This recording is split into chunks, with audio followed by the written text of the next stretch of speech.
নমস্কার বন্ধুরা, ভারতের বিশাল সমুদ্র সীমার প্রত্যেক কোনায় কোনায় নিজেদের উপস্থিতি বাড়াতে এবং শত্রু দেশের বিপক্ষে নিজেদের সমুদ্র সীমাকে রক্ষা করার জন্য ভারতীয় নৌবাহিনী লাগাতার শক্তি বৃদ্ধি করেই চলেছে।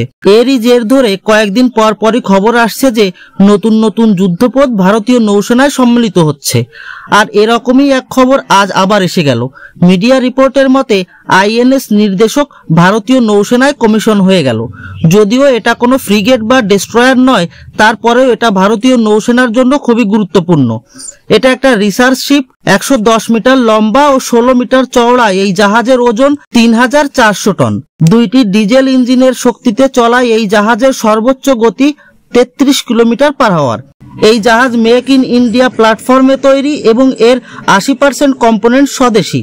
আইএনএস নির্দেশক নামের নৌসেনার কাছে আগেও একটা রিসার্চ শিপ ছিল, যেটা প্রায় 30 বছর লাগাতার সেবা দেওয়ার পর 2014-তে রিটায়ার্ড হয়ে গেছিল। আর সেই পুরনো নামেই নামকরণ হওয়া এই আইএনএস নির্দেশক আগের তুলনায় অনেক বেশি অ্যাডভান্স। এই একই শ্রেণীর আরও একটা রিসার্চ শিপ আইএনএস সন্ধ্যাককে চলতি বছরের ফেব্রুয়ারিতে নৌসেনায় সামিল করা হয়েছিল।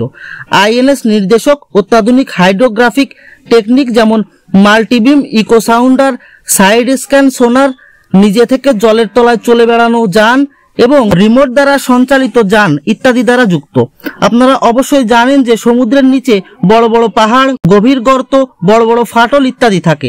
শত্রু দেশের রিসার্চ শিপ এইগুলোরই একটা 3D ম্যাপ তৈরি করে।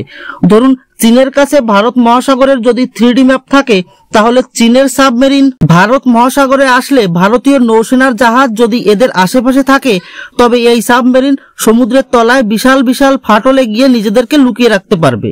পরে যখন ভারতের যুদ্ধ জাহাজ সেখান থেকে সরে যাবে, তখন আবার এই চীনের সাবমেরিন তাদের গন্তব্যের দিকে অগ্রসর হবে। তবে ভারতের কাছে যদি সঠিক 3D ম্যাপ থাকে, তাহলে ভারতীয় নেভি ওই ম্যাপের মাধ্যমে বুঝতে পারবে কোথায় সাবমেরিন লুকানোর জায়গা আছে, আর টহল দেওয়ার সময় সেসব স্থানে ভালোভাবে নজরদারি করতে পারবে। এ তো গেল একটা উদাহরণ। এরকম অনেক বিষয় আছে যা নিজেদের সমুদ্র সীমা রক্ষার জন্য জানাটা খুবই জরুরি।